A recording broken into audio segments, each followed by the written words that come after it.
Hello and welcome to another behind the scenes interview here with your host Alex DrPuppet Weber. Today I'm joined by the Enemy Esports manager Angel. How are you doing today? I'm doing great. That's great. So first of all, congratulations to the LCS spot. And some people might not know who you are. Do you like to tell a bit about yourself first? Yeah, I'm the player manager here at Enemy. Um, I've been managing teams for about 3 years now. Um, I've had some moderate success managing teams, and this is my first trip into the LCS. And that sounds great. So I saw your Twitter picture actually. Do you play the guitar? Yeah, so prior to managing teams, I was a musician, local musician, played at wineries and things like that. So What kind of yeah, that's how music? I made my money. Singer-songwriter stuff, acoustic guitar most of the time. I played in a soft rock band. So All self-written or covers as well? originals and covers as well. So a little bit of both. Mostly people like covers because they like hearing their favorite radio songs. Sounds So great. Sounds great. So, how did you then get into gaming? um, I got into gaming. Um, I've always really liked playing video games, even as a kid. I remember owning a Super Nintendo. Um, Classic. yeah, I'm old, so uh, Don't say that, so man. yeah. So yeah, I remember owning that and just growing up and just keep playing games. My favorite system was always the Nintendo 64. Played a lot of Mario and Mario Kart and things like that growing up, and so I've always been into gaming. I got into computer gaming playing World of Warcraft, and then my friends introduced me to League of Legends, and yeah, from there there's history. Yeah. If you said you played WoW at first and then got into League of Legends, what was your first step into esports then? So when I was playing League of Legends, I actually wanted to be a player. So I formed a team, and I found out that I wasn't very good at the game. Um, but I know I wanted to be involved in the scene. I really liked League of Legends, and I really liked the community and stuff like that. So I really wanted to be a part of League of Legends, and I guess I became a writer at a community called DirtNap. Um, and from there, I met the team that they had there. They had a semi-pro team there, and they needed help getting scrims and stuff of that nature. And yeah, so from there, I started managing their team, and we got to go to lands, and we got to go to meet all these people, and so that was kind of my first incursion into League of Legends and into esports. That sounds great. So, let's go to your career now in Enemy Esports. So, when did you join? When did you guys start building up Enemy Esports? So my history with Enemy is twofold. When I was running a team called Doublebuff, Enemy approached me and asked me to pick up my team. And so I was actually with Enemy about a year ago, prior to this team. So that's how I met the owners and things like that. Um, but after that, that team kind of fell apart. Um, After that, they got some more funds, and they really wanted to build a League of Legends team, and um, I already had a repertoire with the owners, so they approached me to help them build a team and for the expansion tournament. All right. So, I remember seeing Double Buff on a few tournaments. Did you actually play LANs with that Double Buff team? I Uh, yeah, so Double Buff, we went to the relegation tournament. I actually think we went twice with that yeah, roster. yeah. So you got a lot of experience towards going to LCS promotions, and did it help you and your team that you had already some kind of experience in LAN environments? Yeah, I think so. I was able to help prepare them a little bit for that experience, and I think it was mostly that I was able to help create a comfortable environment. Because I think some of the no most nerve-wracking parts of a LAN is the pregame experience. You know, like how Yeah. you what leads up to the actual games can really help how you play in those games. So I was really able to help to create that comfortable environment because I had experience with Riot. How to deal. There's certain ways you have to deal with Riot, and I already had that experience. So All right. So, according to that, what is your day-to-day job as a manager for the League of Legends team of Enemy Esports? you know, I think my role is kind of blurred, um, just because I kind of do a little bit of everything. We don't. We have a lot of staff, but we don't have a lot of like um, expertise staff. Yeah. So if like right now I'm working on the website, which is not something that a player manager would be doing. Hi, Jonas. How big is the staff in Enemy Esports? Sorry, I have Trashy. Oh, all right. So, hey, Trashy. What do you need? Where's the charger for my phone? I don't know, man. So, guys, that's what a player I'm in manager an has to interview. do. Oh, sorry. And you're in your underwear. It's kind of awkward. Huh? And you're in your underwear. It's kind of awkward. I could be naked as well. I think I shouldn't cut that out. I shouldn't cut that out. That's too good. That's too good to be true. So guys, if you ever imagine Trashy in underwear or even naked, that's the time for it. And Sorry. that's a perfect example of what a player manager has to do. That's know my daily where- routine. Yeah, know where the charger for Trashy's phone is. So yeah. Yeah. So, I mean, yeah, essentially I'm doing whatever the heck these guys need me to do. Making sure that they're taken care of, making sure they're comfortable, and And their things like that, and phones make are charged. So their phones are charged and they're wearing pants.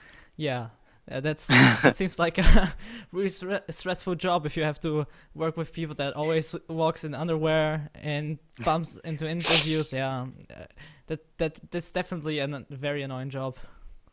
Yeah, I mean, it's not pretty. Yeah. So let's all jokes aside. So when you start joining Enemy Esports and you had to build a team with them for the expansion tournament, what was your vision as a manager, and what was the vision of Enemy Esports building up that low team? I really wanted to build something that was a lot of fun. I think was a big focus. I think a lot of people are really focused on the professional aspect, and you have to be professional when you're getting into the LCS, and that's 100% true. But we're playing a video game for a career. So I wanted to find 5 players that were Friends. good, but they could be friends as well. I think that leads to a really good positive environment, and I think we successfully did that. We've done a lot of like promo videos and stuff like that, and I think a lot of it shows that we have 5 players that are friends, and it goes beyond that. We have a big staff that's very family-like, and I think the initial vision was just to qualify, but I think as the team started building and started moving, we really felt drawn to this family-like environment that we wanted at Enemy. So Yeah, that seems like very good approach. So, how did you start working on getting the players in? I mean, if you ask like 5 guys in solo queue, you might get response. Yeah, I might be interested. I'll try out. Did you have any tryouts? How did you take this as an approach to make the best team possible? So the first team that we built with Enemy, the expansion team, it was literally I had a week to build the team. I I had to find the 5 best players that I possibly could in a week and try to make it work. Um, that that's obviously not the ideal situation. So going into out of the after the expansion tournament, I had more time to really buckle down and scout players. Prior to the expansion tournament, I had actually quit League of Legends for about 6 months, so I had no idea who was good. So that team, the fact that that team was competitive, was I feel it was impressive because that's I had a week to get that together, and we were competing and playing with the likes of Curse Academy, Team Coast at the time, and LOL Pro was pretty good at the time as well. Um, but then after the expansion tournament, I really sat down and I started looking at all of our options. We knew that we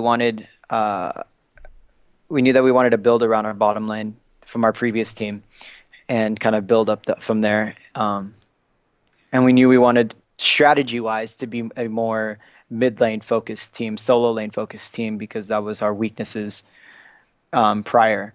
So we spent a lot of time. I knew I wanted flares from the beginning. Like I've seen Flares play for a long time, and I knew that he was going to be able to grow to be a great player. So we signed Flares as fast as we could.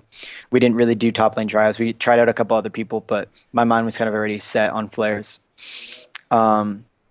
Mid lane, mid lane was our biggest tryout. We tried out, I want to say, about 10 different mid laners before settling on Inox, and the jungle role was probably the most awkward situation for us because we knew we had this great Danish player, but I didn't know anything about him personality wise or really play wise. I had maybe 3 VODs on him to judge off of, but our options in North America were very slim. So we took a really big risk, and I think it actually paid out to be one of our biggest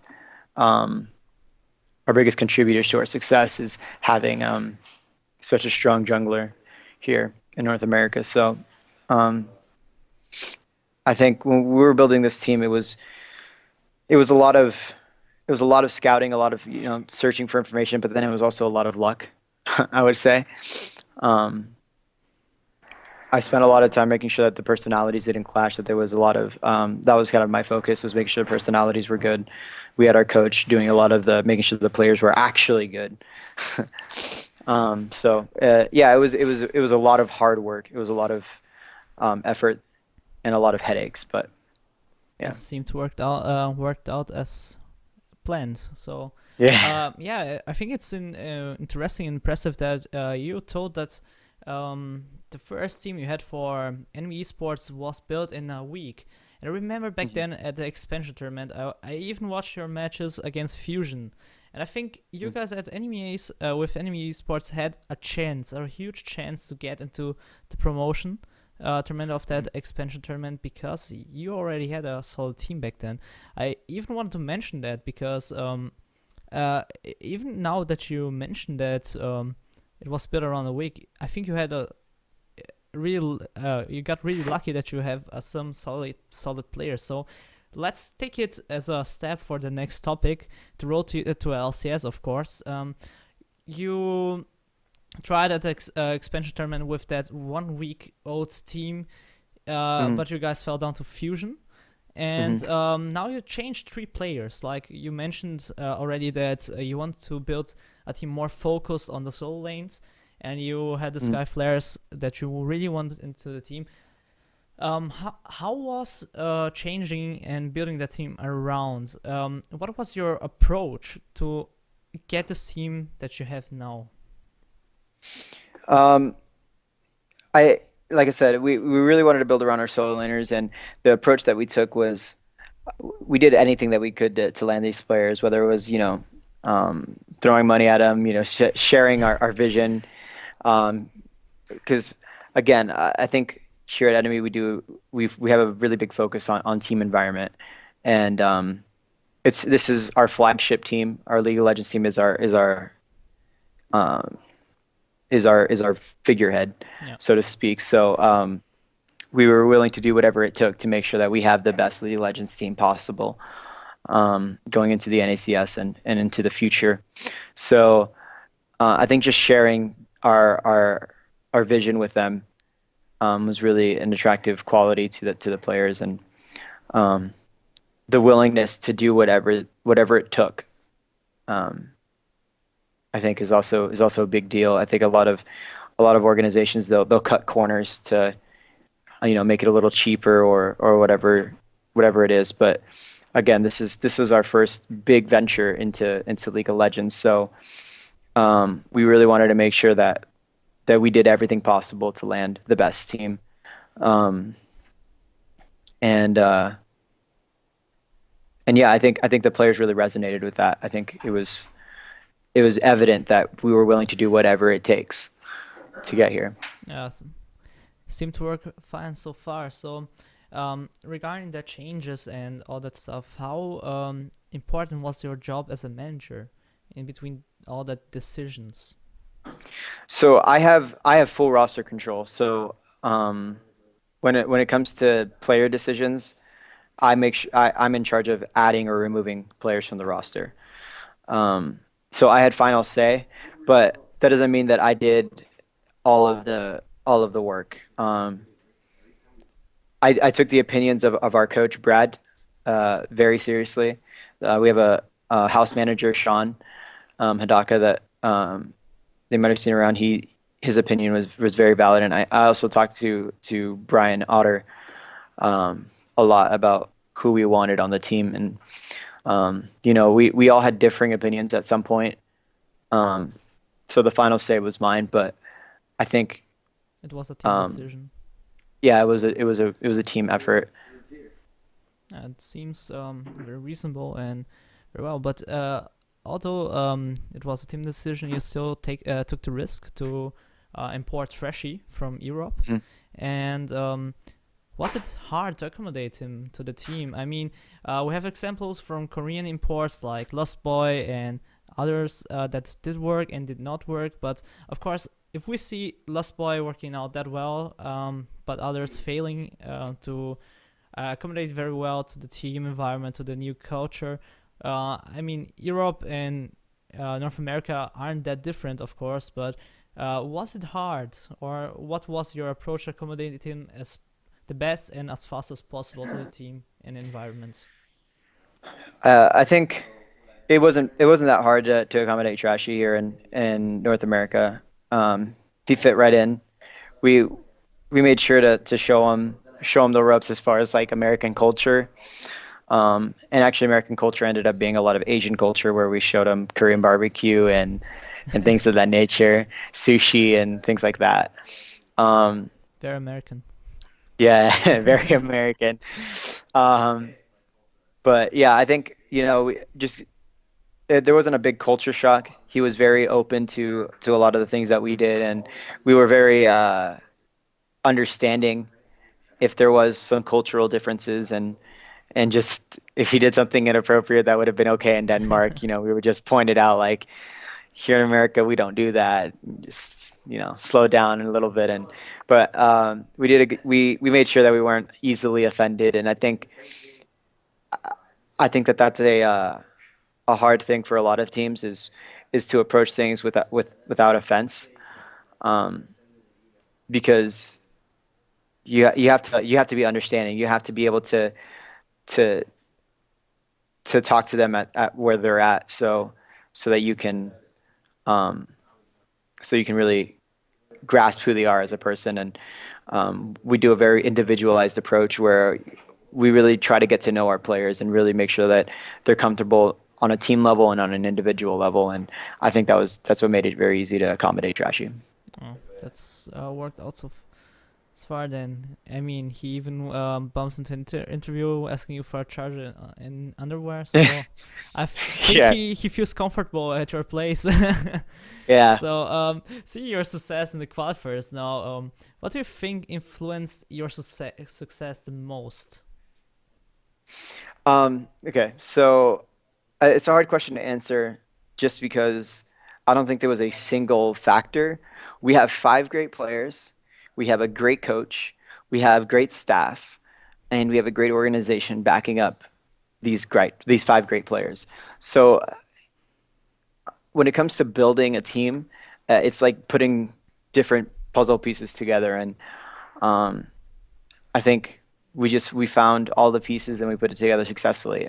It's there wasn't anything, there wasn't any one factor that contributed the most. So the Um, big picture was the most influence. yeah, it was, just being able to connect the dots and get it all together was probably the thing that made it successful. I think that's an approach that everyone should try to get. And I mean, I'm working myself with a challenger team, and I Mhm. think that's also the hardest one to connect the dots. So, how important is, in your opinion, a good organized coaching staff for the challenger teams? I mean, I think that's if not at the moment the hardest, because you don't have experienced coaches in League of Legends at the moment. Mhm. How hard was it to find your coach, and or what were your approach to find a coach? So, finding Brad was, again, I think we got really lucky, just like we got lucky with Trashy. I think we got lucky with Brad. Um, he was actually our analyst for our expansion team. We had a different coach at the time, and he was great. He was great as well. I think he helped Brad get to the point where he needed to be as far as coach is concerned. Um, but yeah, Brad was our analyst. We did a big app for analysts, and Brad was the most impressive as far as game knowledge was concerned. So we brought him on board, and he helped the team out a lot during the expansion tournament. Um, and then when Hussein, our previous coach, stepped down, uh, we we just bumped him up. We just promoted him and just said, hey, you have more control and let's see how it goes. And so yeah, I think we just got lucky. And that's probably not the answer that people want to hear, because people want to know how to find a coach and what qualities they want in a coach. And um, I think finding someone that's self-sufficient, just finding someone that can um, that can find the answers on his own, and isn't has his own opinions and isn't just easily swayed by the players. Because it's really easy to, when you have five challenger players telling you that you're wrong, to just be like, okay, you're probably right. But a lot of the times they'll tell you that you're wrong without giving you a reasoning, as like why. They just, like, for instance, if Brad wanted to say, we played Cassidon in the promotion tournament in the Yeah. finals. If we didn't know why we wanted to play Cassidon, if we were just playing it to play it, like that's not a good reasoning to play a champion. So Brad really brings that out of the players, is okay, well, why is Cassidon good? Why should we play this over this champion? He Things like that. And literally helps them think about the pick itself and the strategy behind it, then only, oh, okay, let's do this. Mhm. So, Exactly. yeah. A lot of times players have preconceived notions on a champion. Like, I think a lot of players for a long time thought Cassidon wasn't a good champion because he was nerfed. But um, I mean, and that's just one example. But it's that kind of thing that makes Brad a really good coach in League of Legends. It seems to work out again. So I'm very excited what he will bring next as soon as you get the chance to play in the LCS. So how has been working with this guy so far? I mean, you are playing, or at least you are together as a team for a longer period of time already. Hmm. They're great. They're all great, personality-wise, and I think, like I said before, we're just we're one big family, where we all get along. We might get on each other's nerves a lot, but I think at the end of the day, it's we're all It's friends. It's great. a big family then. Hmm. So now that you're qualified for an LCS summer split, how good do you think you guys will be compared to other NA LCS teams? I mean, initially off the bat, like, I think we can compete with most teams competitively. I think the biggest issue that we'll have is the lack of stage experience, um, which may lead to some stage nerves. I think during the TDK matches we didn't play up to snuff. I think we could have played a lot better, and I think the land jitters was really a big factor there. Um, but I think as time progresses in the summer split, you'll see a middle of the pack team in that first half of the split, and I think you'll see a top tier team by the end of the split. That's seems like a good approach. So yeah, that sums up my next question. What's your goal as a team? So be like Crumb said in my last interview, be the Zen Masters. So I am excited to see him. So think about that. What do you think? Which teams will qualify for summer split? Do you think TDK and Fusion will get through the qualifiers? Any predictions? Um, I think a lot of people are counting out a lot of the NACS teams. I think the gap is really exaggerated. I said this. We did an AMA a few days ago, and we got that question a lot. And I think the gap is really exaggerated. I don't think there's a huge discrepancy between the bottom LCS teams and the top NACS teams. With that said, I think there'll be two really good series of games. I don't know who's playing who. I'm not sure who Winter Fox chose, but I think regardless of who they choose, there's going to be two really good series of games, and I'm not really sure who will take it.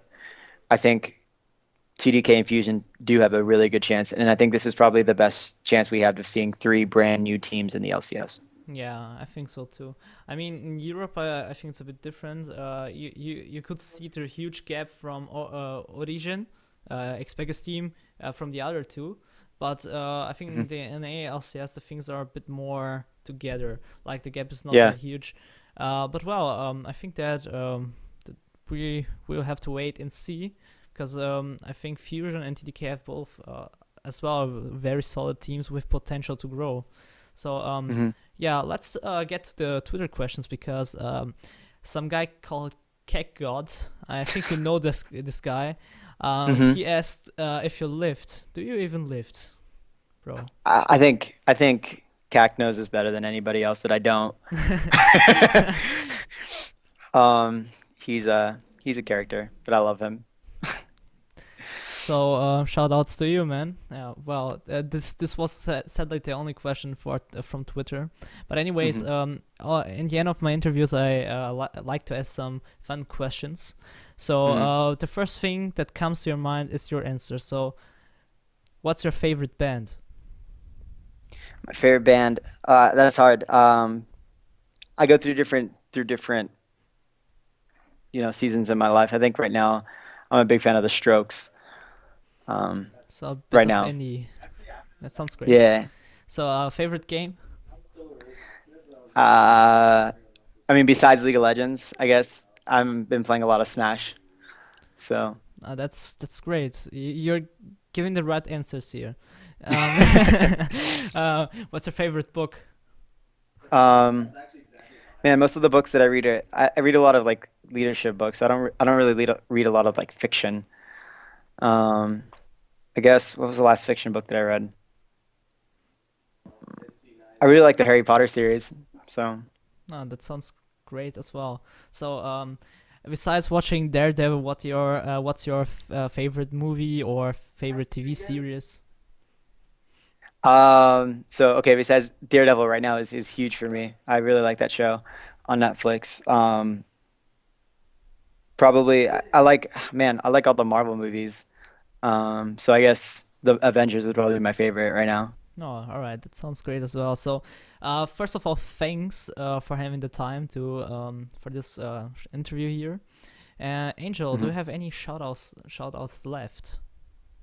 Yeah, I want to give a shout out to all of our sponsors, to Forge, Zubu, and My EDM Radio, and Battle Buddy Apparel. And also shout out to all of our fans and all those that supported us when we started in the promotion tournament and the NACS and stuff like that. And I hope you guys will continue to support us as we go into the LCS. All right, so thanks for watching, guys. If you like this interview, don't forget to give a thumbs up and give the comments section hello and discuss our questions here. And of course, check out Enemy Esports. I'll put all the links from Enemy Esports in the description down below, and support these guys. They have a really solid team, and I think we are all excited to see how you can grow into yourselves in the next SCS split. So yeah, again, thanks for the interview, and I think we see us on the next time, guys. Bye bye. First with pictures, we share arts.